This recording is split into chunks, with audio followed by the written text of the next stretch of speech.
direto da Casa de Leitura do Legislativo Caxiense para mais uma edição do Café com Letras.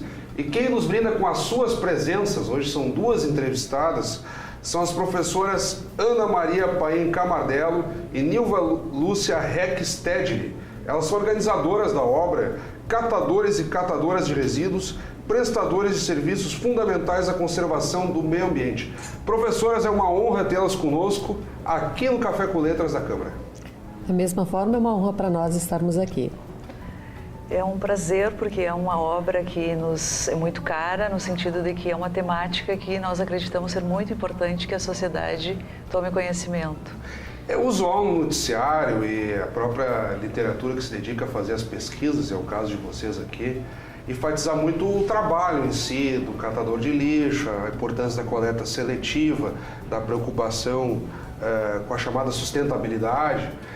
Mas aqui vocês têm, além de fazer esses estudos e o cotejo de como é que tem sido a prática, vocês têm uma atenção muito forte no aspecto humano, das pesquisas demonstrarem como é que é o profissional em si, seja o gari, o catador de lixo, o reciclador.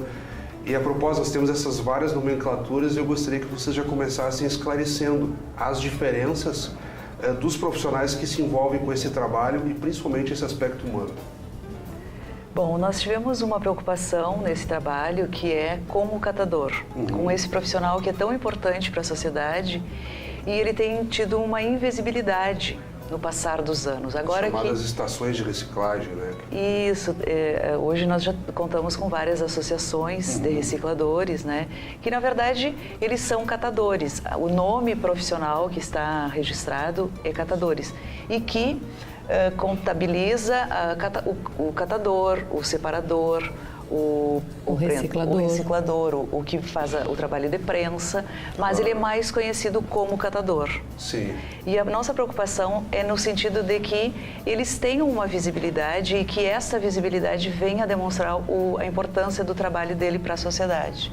Professora Nilva. O lado humano que você fala aí, ele é resultado de uma equipe multidisciplinar, interdisciplinar, inclusive, que tem trabalhado nesses últimos anos na questão do catador. Então, o livro, ele decorre de uma junção, vamos chamar assim, de dois grandes projetos, né, da universidade, um de pesquisa, financiado pelo CNPq, e o outro de extensão, que é coordenado pelo professor Ademir Zátara, que é da área de engenharia.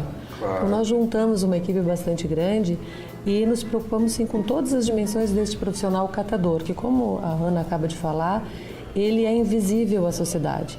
Eu acho que a grandeza da obra está justamente de mostrar quem é este catador em Caxias do Sul, e quais são as dificuldades com as quais ele se defronta no seu cotidiano de trabalho. E o que vocês mais têm verificado? Eu citei ali, fiz uma revisão geral dos profissionais que se envolvem com a temática do lixo e eu citei ali o gari. Durante muito tempo houve um esforço muito grande das pessoas demonstrarem que a figura do gari, além do trabalho não ser tão simples, necessitava também de qualificação, que havia um certo desprestígio. Agora vocês chamam a atenção para a figura do catador de lixo, conhecido a grosso modo, ou reciclador, como queiram. O que ainda falta na ótica de vocês para que a população respeite mais esse profissional e realmente reconheça o trabalho que eles desempenham? Uma das questões que eu acredito e que nós discutimos bastante na nossa equipe é que a sociedade ela desconhece e teve um preconceito muito grande em relação a esta figura do catador.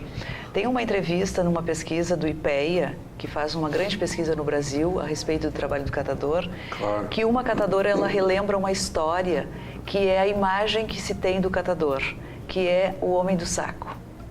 E que as mães assustavam isso. E aí e é muito interessante quando ela se dá conta que aquele homem do saco que ela tinha medo era o catador. E aí quando ela se dá conta, hoje eu sou a mulher de saco. E aí essa imagem ela precisa ser dissolvida, né? Que é aquele estereótipo popular que fica. A propósito, nós tratamos de um livro meses atrás aqui no Café com Letras que abordava a figura do Nicolai, trazendo aí contos populares e até algumas histórias que juram que sejam verdades. Então, mas enfim, está no imaginário popular, né?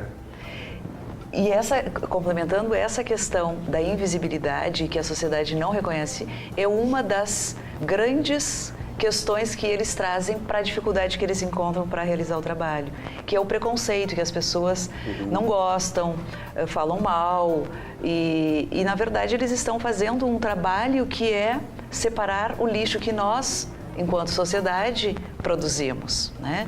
E que nós descartamos e que alguém precisa mexer com algo que nós tiramos da nossa casa, dos nossos olhos. Um dos aspectos que nós levantamos no livro é exatamente esse, né? Eles apontam que uma das grandes dificuldades que eles encontram é justamente na relação que eles têm com a sociedade. A sociedade descarta o resíduo, não tem muito cuidado com a qualidade com que faz isso, né? Isso acaba chegando lá nas associações e eles têm que lidar com resíduos que não deveriam ter chegado lá. Sim, fazer, digamos, a separação, né, nas centrais de reciclagem. Né? Eles fazem a separação do resíduo, mas é do resíduo reciclável. Só que muitas das coisas que chegam lá misturadas. Não são resíduos recicláveis, são resíduos perigosos, né? São resíduos que são orgânicos, que precisam ser descartados de forma diferente. Da pilha, dos cacos de vidro. Exatamente. Então, esses resíduos que chegam lá, eles mostram que nós, sociedade, de uma forma geral, claro que isso nós estamos generalizando só para a gente poder exemplificar bem as dificuldades que eles encontram, nós, sociedade, não nos preocupamos com o trabalho deles a ponto de fazermos a nossa parte adequadamente. Então, acabamos expondo esses sujeitos a riscos desnecessários. Mas um ponto interessante que Caxias do Sul avançou bastante foi na chamada separação do lixo, a partir principalmente da cultura dos containers. E aí a própria população, os por cidadão comum em casa, faz a distribuição e já sabe em qual container deve colocar. Outras cidades copiaram esse trabalho, que a propósito é conduzido pela Companhia de Desenvolvimento de Caxias do Sul, a conhecida Codeca. Como é que vocês veem? Houve já um avanço no sentido dessa cultura da separação a partir desse trabalho constituído, vamos supor, dos containers? Ou ainda há muito a avançar? Porque, claro, quando você cita uma pesquisa, se acontecer se aconteceram 2, 3, 4 casos, vocês têm que registrar, isso não pode passar despercebido e merece atenção. Mas vocês enxergam que Caxias caminha no sentido de ter uma cultura correta da distribuição ou ainda falta muito, apesar de tudo que já foi feito? O Brasil é um grande país reciclador, né? Claro. Nós somos considerados mundialmente como um país que aprendeu, de certa forma, a fazer isso. Talvez até pela necessidade social, né? Muitas pessoas sem emprego, elas acabam aderindo a esse tipo de trabalho. E uma forma de inclusão também, né? De inclusão e uma forma de sobrevivência.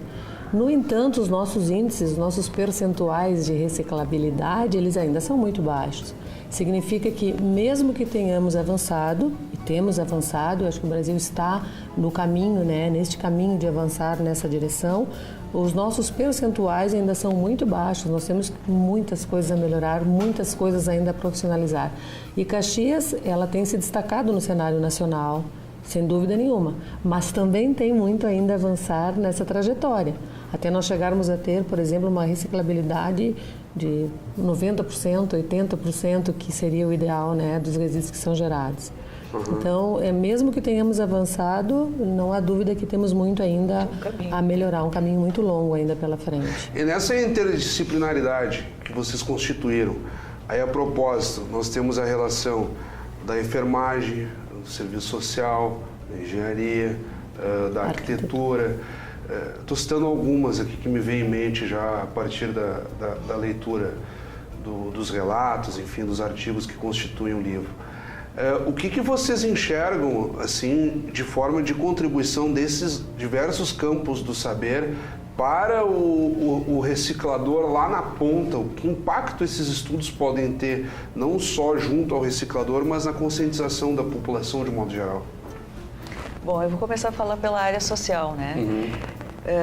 Pela área social, a grande importância desses trabalhos é a gente levantar índices para contribuir na construção de políticas públicas, né? Porque essa é uma população que ela busca esse trabalho por uma questão de sobrevivência. Tanto que quando a gente percebe que há momentos de crise, o número de catadores que nós encontramos nas ruas ele aumenta. Porque a gente tem o catador que ele está associado e nós temos o catador também, que ainda é um catador que coleta esses resíduos. Mas de forma própria, sem maiores orientações. Isso, porque de fato, quando eles têm uma associação, eles já têm uma infraestrutura bem melhor. Já sabe fazer a triagem. Já tem equipamentos. Esse nosso trabalho, a outra área, a área da engenharia e da arquitetura, tem trabalhado muito com desenhos, com projetos de como constituir alguns galpões com a infraestrutura adequada. E em parceria com a Prefeitura e com a Secretaria de Desenvolvimento Econômico e do Trabalho, e agora com a Secretaria do Meio Ambiente, nós temos já conseguido reformar alguns galpões e até já tem um projeto de construção de um galpão com as formas necessárias para a qualidade do trabalho. Sim. Então, todas essas questões, elas vão contribuindo para a qualidade do trabalho desse trabalhador e, com certeza, isso, a possibilidade de ampliação da renda. E daí tem a questão da saúde, que a Nilva pode falar melhor. Que até é tratar também das questões da própria segurança do trabalho, né? Quando vocês falam de se organizar em associações, também tem o aspecto de otimizar a própria renda do catador a partir daquele trabalho, mas a sua segurança pessoal, né? Na hora do exercício da função, né? Nós cuidamos também dessas dimensões no nosso programa. Está, né? A engenharia, ainda para destacar, né, também se preocupa com a questão de tecnologias para o trabalho, de transformação do material. Então, várias tecnologias estão sendo estudadas para fazer com que a renda do catador possa melhorar. E no campo da saúde, já no projeto, a gente tem vários dados que estão registrados no livro, nós nos preocupamos muito com a questão da segurança e da redução de riscos. Então, só para a gente ter uma ideia do que foi feito... Quando né, nós citávamos ali a correta distribuição do vidro, de coisas que podem cortar. Né, a utilização dos EPIs, né, adequados para o trabalho, a questão do conforto térmico, acústico, da ergonomia do trabalho, foram aspectos que a gente conseguiu desenvolver. Só para a gente citar, nós fomos em 7 associações e 4 grupos informais de trabalhadores, fizemos oficinas, né, sobre autocuidado e segurança no trabalho. Pô, que legal! Então, junto aos catadores nos locais de trabalho. Achamos que medidas como essa não só garantem melhor a segurança do catador, como também mostram à sociedade, né, que eles precisam ser olhados. E nessa pesquisa de campo de vocês, como é que tem sido a receptividade dos próprios recicladores aos estudos que vocês têm feito? Como é que tem se dado essa relação? É uma relação muito boa, no sentido eles nos recebem muito bem, são super abertos para esse tipo de trabalho. E claro que a gente tem sempre um cuidado, porque cada vez que nós estamos lá, eles precisam parar o trabalho deles. Ah, claro. E ao parar o trabalho deles, eles não estão produzindo. E ao não estar produzindo, a renda diminui no final do mês. Então a gente tem esse cuidado, mas mesmo assim, eles são muito receptivos. Ter uma agenda e otimizar as quando a gente vai, faz as coisas muito rápido e tenta fazer, em uma vez, aproveitar para fazer várias coisas, né? E neste trabalho também acho que é importante destacar que esse projeto que o professor Ademir coordena, ele se preocupou com a questão das EPIs, no sentido de poder comprar EPIs e a gente poder trabalhar com a questão do uso adequado, porque eles usam, mas nem sempre é da forma adequada. Então a gente teve uma distribuição de EPIs para eles e uma oficina no sentido do uso correto, né? E foi muito importante. É claro que agora a gente precisa avançar, porque essas EPIs têm um custo, né? Tem uma durabilidade. É só a propósito, para quem está nos acompanhando, que talvez não seja tão familiarizado, eu gostaria que a senhora explicasse o que são essas EPIs e por que elas têm um custo, quanto dura, como é que funciona, só para quem não é da área. Sim, acho que a Nilva pode falar melhor. As EPIs são equipamentos de proteção individual. Né? No caso do catador, é indicado que ele use bota, né, em função das características dos próprios resíduos, avental, um avental tem que ser de tecido grosso também, para evitar que ele se corte, né? Claro. Aliás, os cortes, esse tipo de machucado e as quedas são as lesões mais frequentes que eles têm no trabalho. É ideal que eles usem luvas, e as luvas não podem ser também de baixa resistência, ela tem que ser uma luva de grande resistência. Então há um tempo também para renovar esses suportes. Claro, todo esse material ele tem uma durabilidade, né? Como eles estão no trabalho cotidiano, eles usam uma luva, por exemplo, ela não dura indefinidamente, mesmo que o material seja grosso, resistente, como manda a questão da segurança, né? Então, basicamente, esses três componentes não podem faltar. O ideal seria, evidentemente, que eles usassem gorro e máscara, né? Mas aí a gente sabe que fica uma coisa bastante difícil, né, de implementar no cotidiano. A própria associação tem que se organizar também para disponibilizar isso, e aí depende também do que entra de recursos, né? Sem dúvida. Dessas parcerias. Professora, nós estamos chegando na parte final do programa. E eu gostaria que vocês tocassem num ponto que nós não abordamos até aqui, mas que principalmente chamassem atenção aí para quem está nos acompanhando, porque nós estamos aqui tratando basicamente de um estudo. Mas aquele cidadão comum, de que forma o cidadão comum pode contribuir também com esse trabalho lá na ponta, para que talvez a triagem dos recicladores não seja tão complexa e, sobretudo, sem riscos para a própria integridade deles, que apesar desses equipamentos que a senhora lista como necessários para o trabalho no dia a dia, ainda assim, dependendo do que chega, o profissional pode correr riscos de se machucar, né? Com certeza. É mesmo porque eu posso ter uma luva, mas se eu pegar um resíduo químico na mão, por exemplo, levo essa luva para minha casa, eu posso estar levando a toxicidade, vamos dizer assim, para dentro da minha casa. Então, quem está nos acompanhando pode contribuir como para facilitar esse processo? Olha, eu imagino que nós todos, cada cidadão, né, cada pessoa, ela precisa, na hora que segrega no seu domicílio, quando gera o resíduo, na hora que ela segrega, e a responsabilidade é de cada um de nós segregar, claro, não tem quem faça pelo outro, né? É necessário que ela pense bem o que ela põe em cada lugar que ela vai pôr. Quando eu levo lá para o container, o resíduo reciclável, potencialmente reciclável, eu tenho que levar o resíduo que é potencialmente reciclável para lá. E não misturar o orgânico com o reciclável. Se ele for um resíduo perigoso, por exemplo, pilhas, eu tenho que dar outra destinação. Eu não devo descartar ali porque ele vai chegar lá na associação de catadores. E aí eu estou transferindo um risco para um lugar onde ele não deve existir. Então eu penso que a responsabilidade de cada um de nós e o respeito nosso ao catador, né? Porque à medida em que nós segregamos adequadamente, nós estamos demonstrando respeito ao trabalho dele, que é um trabalho fundamental para o meio ambiente e para todos nós, né?